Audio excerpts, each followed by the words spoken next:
Հրապարակ օրաթերթը գրում է. Առաջին հանրապետության օրվա առթիվ Նիկոլ Փաշինյանի ուղերձը բուռն քննարկումներ է առաջացրել։ Մեր երազանքներն իրագործված են, հայրենիքը գտնված է։ Իդեմս Հայաստանի Հանրապետության, իդեմս պետության 2020 թվականից ի վեր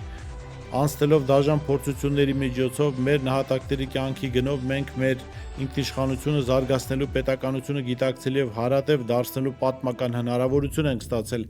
Այսօր մենք ավելի պետություն ենք, քան երբևէ, ավելի ինքնիշխան ենք, քան երբևէ, ավելի անկախ ենք, քան երբևէ։ ԿՊԱ-ականները մասնավոր զրույցներում չեն բացառում, որ վաղը Էրդողանն ու Ալիևը կարող են ասել, որ հայրենիքը սխալ տարածքում ես գտել։ Դա ոչ թե ներկայիս 29724 քառակուսի կիլոմետրն է, այլ 10 կամ 15000 է, հետևաբար պետք է կրկին վերագտնել իրական հայրենիքը եւ կրկին եկեք պայմանավորվենք, որ ինչ էլ լինի մեզ պարտված չենք համարելու։ Սա